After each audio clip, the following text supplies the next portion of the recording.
So we are live streaming.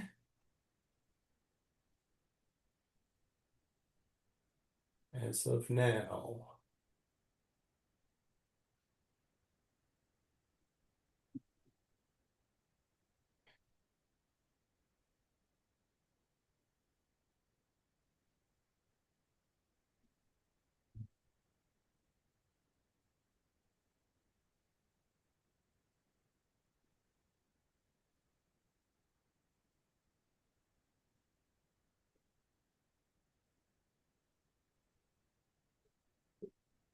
Let's see. Mr. Chair, would you like the vice chair to start the meeting, or are you almost there? Want to put anything in the chat? Looks like he's just joining a different account. Okay, 10-4. Thank you. Hi. Hello. We've got lots of options around here. Very good. Well, we are live streaming, Mr. Chair, and ready to go whenever you are, sir. All right, let me get this signed off of here real quick.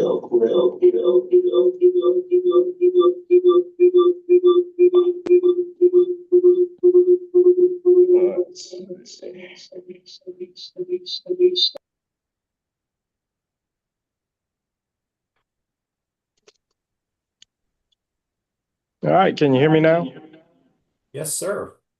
All right, very good. So let's go ahead and call the meeting to order. With that being said, rules for virtual meeting. Oh, did you lose me? No, sir, we still hear you. I hear you. Okay, very good. So rules for virtual meeting, of course. We do need all vote by roll call. You do need to say your name and what town you're with when speaking as part of the virtual meeting. Beyond that, do wait for recognition before you speak, so we're all very clear on who's speaking as we're having conversation. Otherwise, we'll take it away and go ahead and get into this meeting. What do we have first on the agenda? We have the roll call, sir. All right.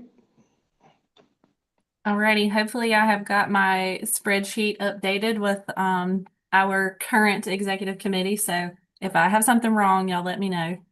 Yes, ma'am. Anger. Town of Anger, Chevelle Harmon. I'm here. All right. Chatham County. Chatham County here, Amanda Robertson. Chatham County here, Katie Kenlin. City of Durham. Durham County. Durham County here, Michelle Burton. Right. Holly Springs. Holly Springs, Krista Shazer's here. Johnston County. Lee County. Lee County, Kirk Smith here. Moore County. Orange County. Sally Green, Orange County here. Sanford. Rebecca Selman, City of Sanford here. Selma. Byron McAllister, Town of Selma here. Amy West Whitley, Town of Selma here. All right. And Wake County. Susan Evans here. Shaneka Thomas, Wake County here. All righty. We have quorum. All right. Moving right along. Beth, what do we have next on the agenda?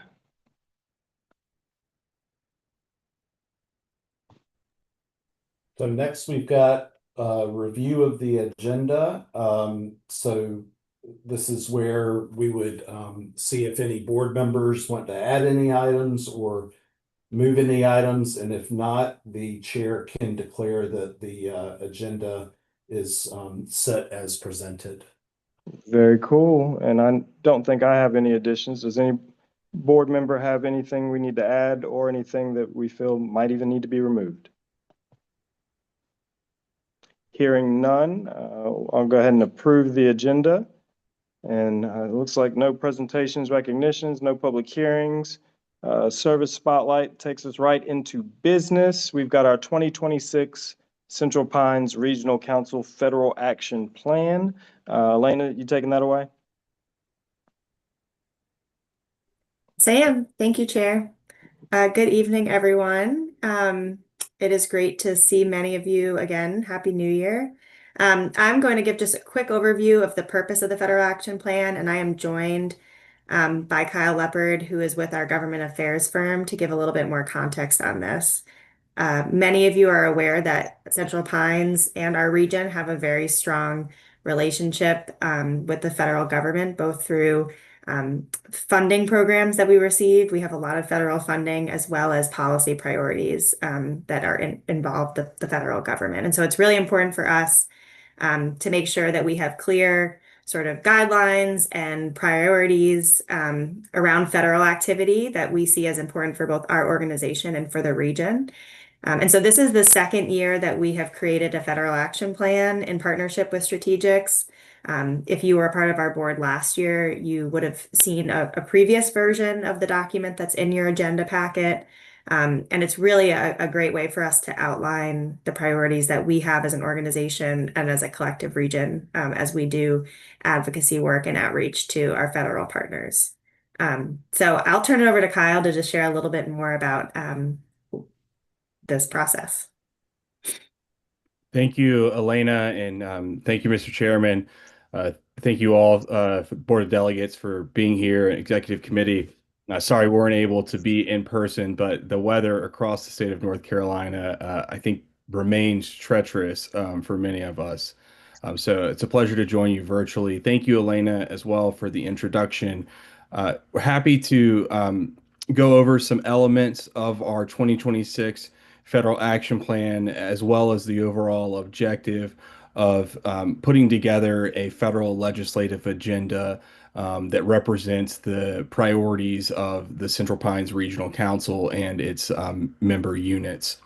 So I'll start just quickly. Again, the Federal Action Plan serves as a roadmap for your federal advocates, my team at Strategics, as well as Elena and her team that work in government affairs for Central Pines. It's a roadmap for engagement both with Congress and federal agencies. It allows us to try to anticipate issues as well as important priorities that we want to push to your members year over year. As Elena mentioned, this is our second iteration of this document. We are going into a midterm year, so maybe not quite as much turnover as you would see in a presidential cycle, and certainly some of our talking points, some of our priorities reflect the reality of the current administration, as well as the current federal funding scheme. So just wanted to touch on those briefly. Elena, her team, and other staff have provided comments and reviewed this version of the 2026 Federal Action Plan. While we hope that the board will adopt this and we can provide this to your federal elected officials as a local elected official approved document of regional priorities, it is also not necessarily a stagnant document. This is our to-do list. This is our action plan that we use throughout the year to continue to act on and engage on advocacy items for Central Pines and across the region. One of the objectives of this document as well is to make sure that we're matching regional needs with federal programs and federal funding. So I'm happy to answer any questions on both the current 2026 draft about the Federal Action Plan or overall the state of play in Washington, D.C.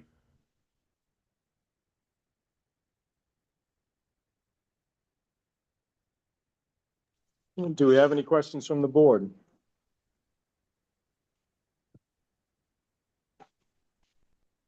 I'll just comment. Looks like a very good, very straightforward plan that adequately covers the concerns of our region.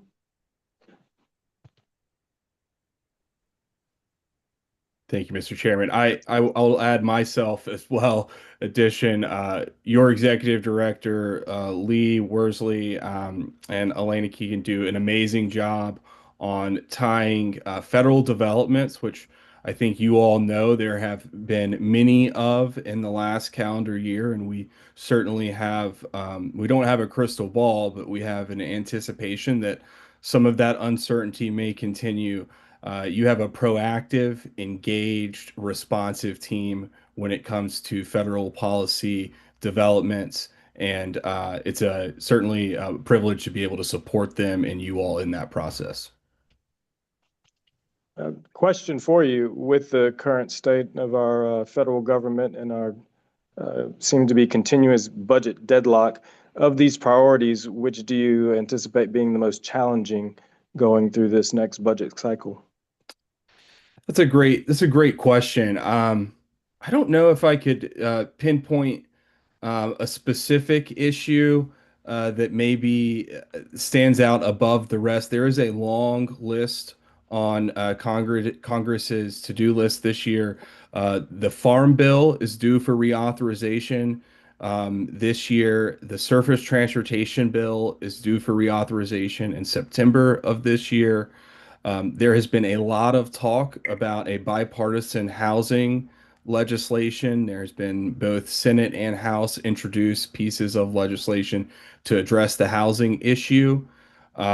There's also an ongoing discussion around FEMA and the federal role in disaster response and recovery. So that's a long list, and all of that to say, Chairman, I think it will be more of the same, continuing to figure out how to pass a budget and fund agencies, even if they're at stagnant levels, will continue to be probably the top challenge.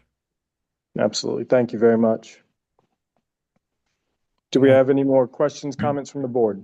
Hey, Ms. Chair, this is Chris DeShazer, Holly Springs. I do have a question, and it's a question for actually the board. And I was very happy to see housing on here. And Kyle, thank you. And team, thank you. Are other communities or other municipalities have in your budgets or in your structures anything about housing?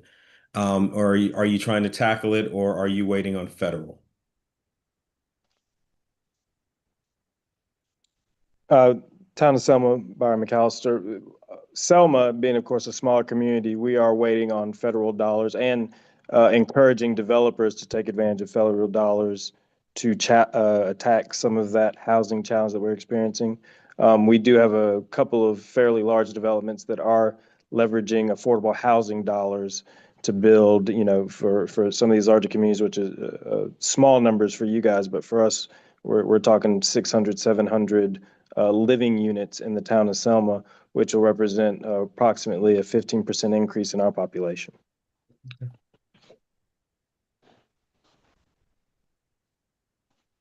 This is Rebecca Salmon in Sanford. The city of Sanford and Lee County are collaboratively working on two CDBG grants. So we've contributed some money to partner with Brick Capital Community Development Corporation to work on two different projects. But I think everybody knows that that's also underpinned with federal dollars. So I think that we're putting in some additional money from our American Rescue Plan money towards that. But without that federal underpinning, these projects are very challenging. Thank you. To add to what Ms. Salmon is saying, we are seeing a reduction in the number of projects coming in due to the lack of federal funding, as it is not being re-upped through federal budget. Okay. Yeah, go ahead. Our way in is Wake County. I mean, we're doing quite a number of different approaches towards alleviating the pressures on housing prices and trying to get homeless people placed in housing. But a lot of that is working together with developers of low-income rental housing. We provide gap funding, and we have actually partnered on a project in Holly Springs, I think, Chris. Yes. I know we have in Apex, and we have in Raleigh and Garner, and some other places, but we've been doing that now for the last 7 years or so.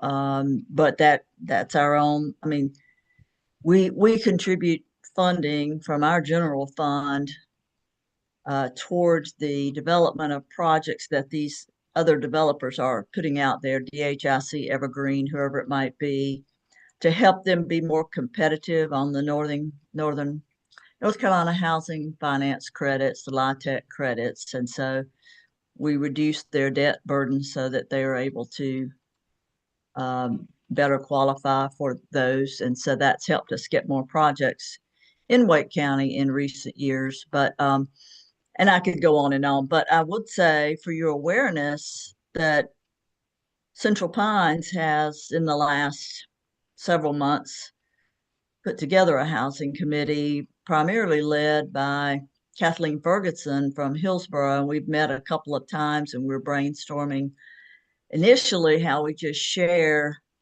data across the spectrum from all our communities and figure out who's doing what.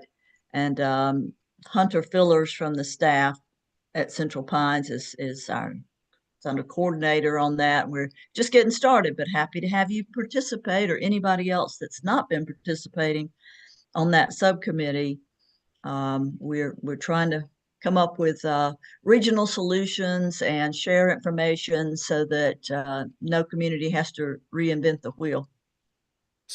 Susan, I'll reach out. That's kind of why I was asking, because here in Holly Springs, yes, we do have the DHIC project that you spoke of, but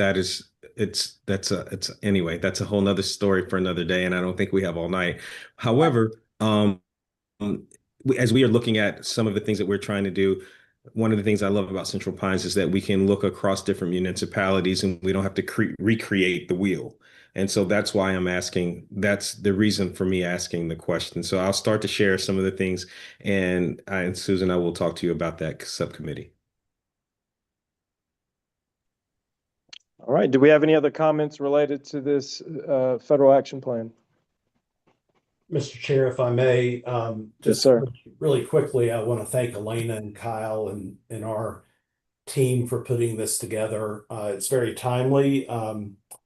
If the weather cooperates, we're actually heading to DC on Sunday for a conference, and actually going to be on the Hill and meeting with our delegation and having these discussions. I will say that we get attention from the delegation when we're there. They appreciate the region. They appreciate the fact that we're working together as 50 local governments, and they're very interested in hearing the regional perspective. And so thank you all for supporting our work in doing this. I also wanted to say to Mr. DeShazer that I will make sure that Hunter reaches out to you as well about the subcommittee, in addition to you reaching out to Vice Chair Evans. So thank you for your interest. Thank you. Yep. All right. Any other questions, comments on the CPRC Federal Action Plan? Hearing none, are there any objections to placing this item on consent? Hearing none, we'll go ahead and place it on consent, and then that will bring us into the consent agenda. So with that, that is adopting that 2026 Central Pines Regional Council Federal Action Plan. And there's a resolution for CPRC's Triangle Transportation Choices Grant Program. If Lee, if we could get a quick overview of what that is, and then we'll look into a roll call for consent. Sure, and I believe our Transportation Director, Matt Day's on the line, and Matt will be able to much better describe this than I will. So Matt, would you mind doing that, please? Awesome. No problem.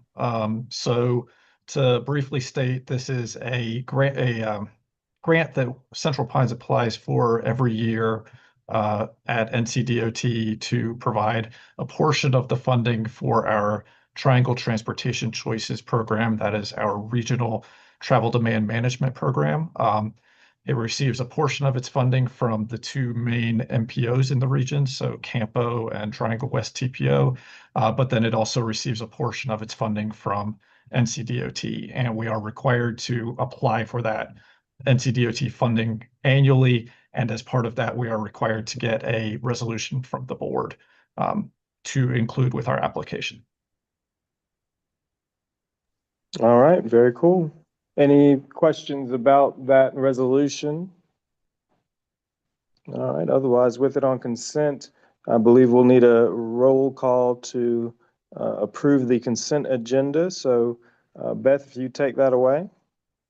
We just need a motion and a second. Yes, ma'am. Do I have a motion to approve the consent agenda? I move to approve the consent agenda. Sally Green. Oh, that's a first. Who's got the second? I'll second Mike Lee. Perfect. All right, we do have a first and a second, and now we'll get that roll call. Ready? Okay, Anger, Chevelle Harmon, Town Manager, I approve. Chatham County, And Robertson, Chatham County, approved. City of Durham, Durham County, Michelle Burton, I approve, Durham County. Holly Springs, Holly Springs, Chris DeShazer, I approve. Johnston County, Butch Canyon, Lee County, Lee County, Kirk Smith. Yeah, I vote yes. all right, Moore County, Orange County, Sally Green, yes. Orange County. Sanford, Rebecca Selman, City of Sanford, votes yes. Selma, Byron McAllister, Town of Selma, yay. Wake County. Susan Evans, yes. All right, motion carries. All right, thank you very much, Beth. And that will bring us into around the region. And to touch base on our last few days and what Vice Chair Evans actually mentioned as well, we had a lot of communication about helping those that are homeless, unsheltered, unhoused in our county find shelter, which particularly we had 3 offerings in Smithfield. I wanted to get some thought and some information about how that process went in other areas and how many folks we saw actually take advantage of shelters around the area with this storm. I know in Johnston County with the 3 shelters that were available, they actually saw approximately 12 people the entire time take advantage of those shelters, knowing there are a lot more unhoused individuals in our community. So I wanted to get some insight from everybody else as well.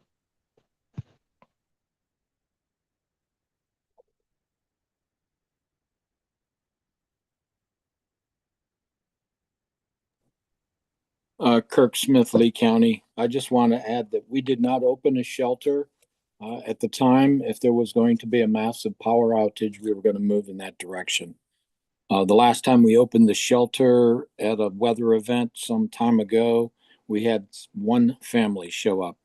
According to the county manager, most people preferred to stay at their homes. And then Thank you, Mr. Smith. Sally Green from Orange County. I don't know the numbers, but I do know that we had a shelter opened at we normally on very cold weather night, what we call white flag nights, we have a cold weather shelter open.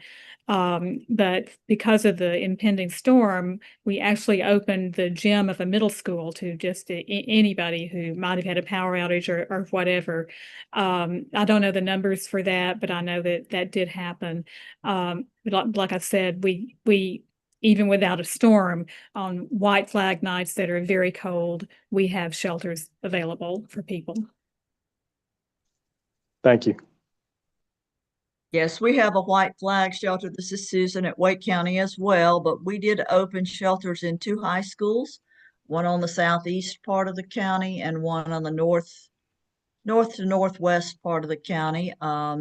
Luckily, the storm wasn't as bad as we expected and there weren't as many outages, but there were a few people that took advantage more on the southeastern side, and we were able to close the Heritage High site first, but we also had folks from the school district, child nutrition services folks coming into those locations and preparing food so people could come and get food as well. So those were we were prepared, but the demand was not as high as we were afraid it was going to be, and we're not complaining about that. Absolutely. Thank you, Vice Chair Evans. This is Rebecca Salmon with the City of Sanford. We have a white shelter, a white flag shelter that operates throughout the year on extreme weather events. And I don't have any information about whether or not there was an uptick during the storm, but it was operational. And so I think, it was there if people needed it in the city of Sanford. Yes, ma'am. Thank you. Thank you. And Mike All Lee, right. Mike Lee from Durham, we had a shelter as well at Northern High School. It's our high school, one of our newer high schools here. We have various other places as well, but that was really the main one that we kind of led with. We did have residents to come and stay there for a couple nights, but we did have a shelter in Northern High School for us. Thank you, Mr. Lee. Thank you very much. All right. Anyone else? Okay. Well, with that, that'll bring us into the chair's report. I guess I'll jump into that. And for this, Vice Chair Evans, I'm going to discuss our conversations that we've had with the Triangle West Transportation Planning Organization. So feel free to chime in on this conversation as well. We did get a chance to reach out to a couple of the board members. I believe the outgoing board chair and incoming board chair for Triangle West Transportation Planning Organization about some of the concerns we've had with communication between our CPRC staff and the TWTPO staff. We did have a very good initial conversation with them, and we do plan on circling back and meeting with them on, I believe, February 11th to discuss further.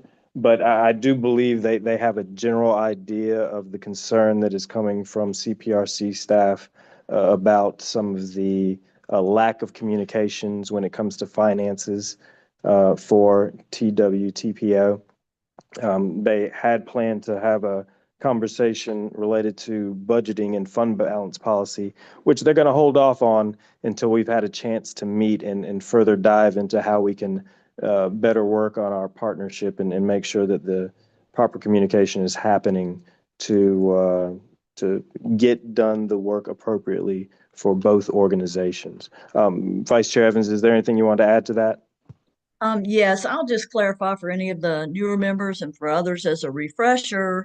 Lee has come to us a couple of times throughout the last year with some concerns because they are the Central Pines is basically the financing agent for Triangle West, and all of Triangle West's financial data sits within the financial statements of Central Pines and part of our audited statements and all of that. And our finance and accounting staff are processing transactions, and there's just been some frustrations around not getting information from the Triangle West staff on a timely basis for certain things that needed to be processed, sometimes getting information that wasn't as accurate as it could be, causing problems later. And so Lee had been corresponding with the Triangle West staff, but we heard from their board chair. They requested this meeting actually because they had not been brought up to speed. There had been staff-to-staff conversations, but the Triangle West board felt like they should have been looped in, and they were probably right. So in hindsight, we said, oh, yeah, that was, initially, I know that Lee thought that, a couple of conversations back and forth with Triangle West staff, we might be able to get these things resolved. But so he has in the last month shared information with their previous board chair and now their new board chair. And as Byron indicated, we met with the four of us about a week ago and have set up a meeting with them and with Lee and with Doug Paczynski from Triangle West. So I think everybody is interested in working in a collaborative fashion to see if we can figure out where the rubber meets the road and figure out how we can move forward in the best possible way. So looking forward to that meeting in a couple of weeks, and we'll report back. So Susan, if I might, this is Sally Green. So as you know, I sit on the Triangle West board for Go Triangle, and when we met yesterday, I know that my colleague on that board, who's also my Orange County colleague, Amy Fowler, has been asking about the fund balance policy for several meetings in a row. And what she has been wanting, which is a reasonable thing, is a policy that says that whenever whenever management needs to make a transfer from the fund balance, that it will come to the board for approval. And so that agenda item keeps being put off, and it's now put off until I think March. But what I'm hearing from you is that there's reason that there are these conversations that are still yet to be had, but nobody told the TPO board that in the meeting. And and let me just say one more thing. As Lee knows, when this thing bubbled up last year, my thought to Lee was that the whole TPO board needed to be looped in, as you say, to this. And that board the whole board still has not been looped in. And so that's a concern for me. Ms. Green, if I may jump in, and certainly, you know, between your board chair and vice chair with Triangle West, the discussion of maybe getting that information spread amongst the board is probably wise. Yeah, I know that from our standpoint as CPRC, we have said, hey, we have the information, we understand what's going on, and we'd hoped that Triangle West staff would kind of share some of the conversation that had been had. But we do believe we are now at the point, now that we're having board-to-board conversation, that we certainly need to probably more often regularly check in with Triangle West as our boards are concerned to make sure everybody's getting the information that they need. And that'll be part of our conversation on February 11th.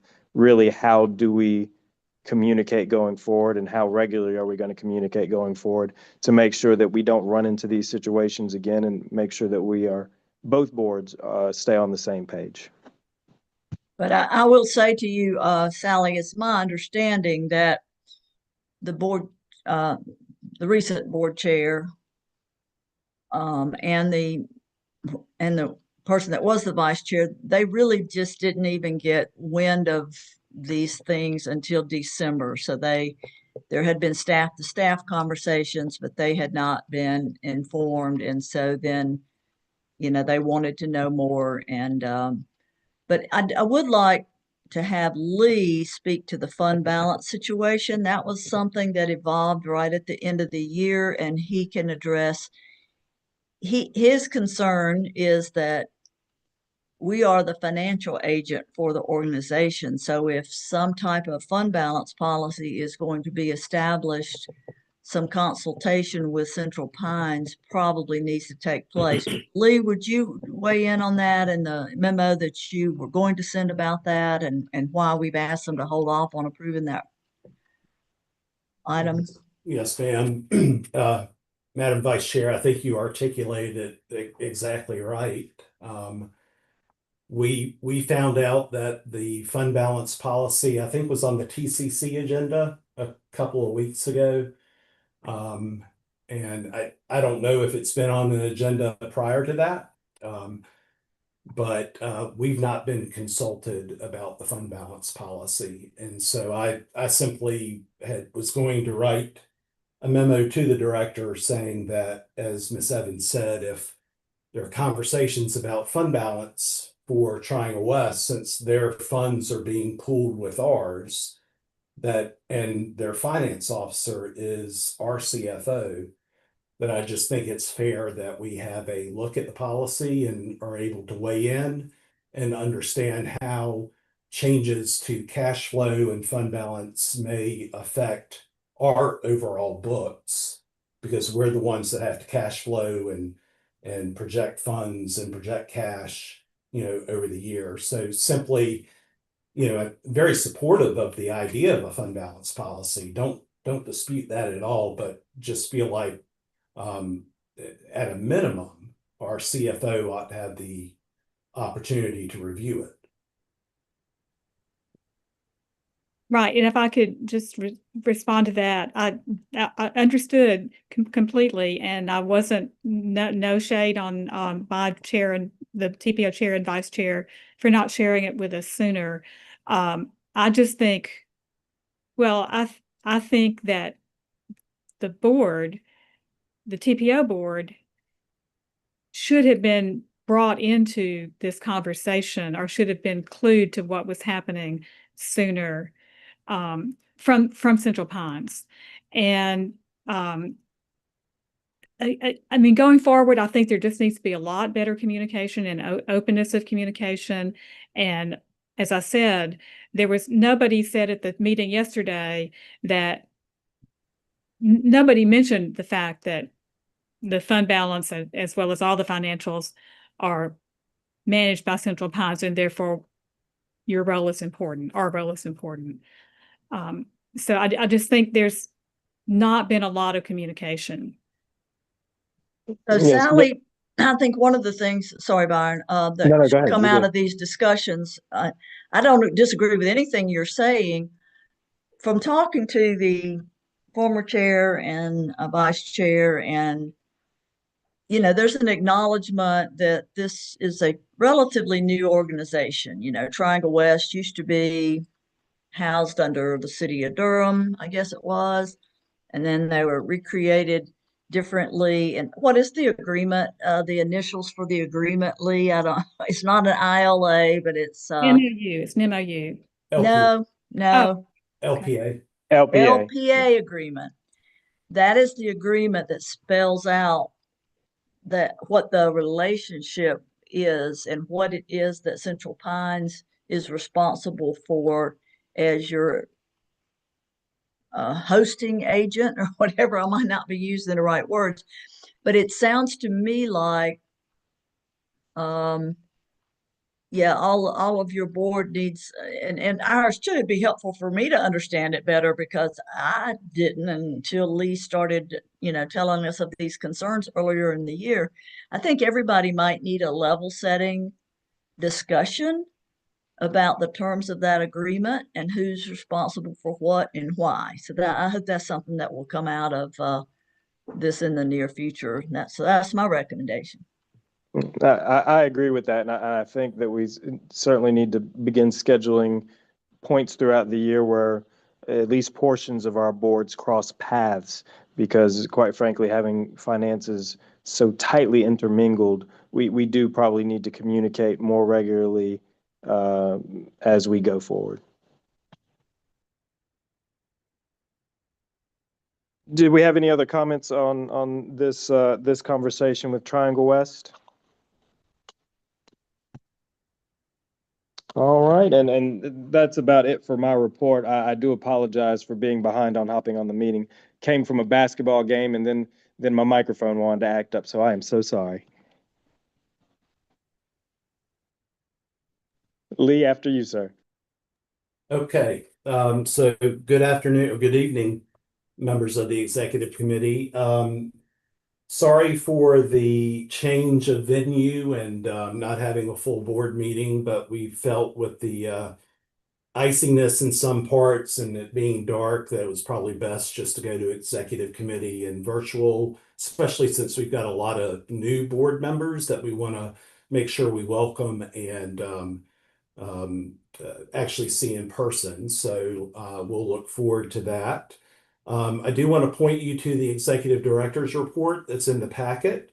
There's a lot of information in there.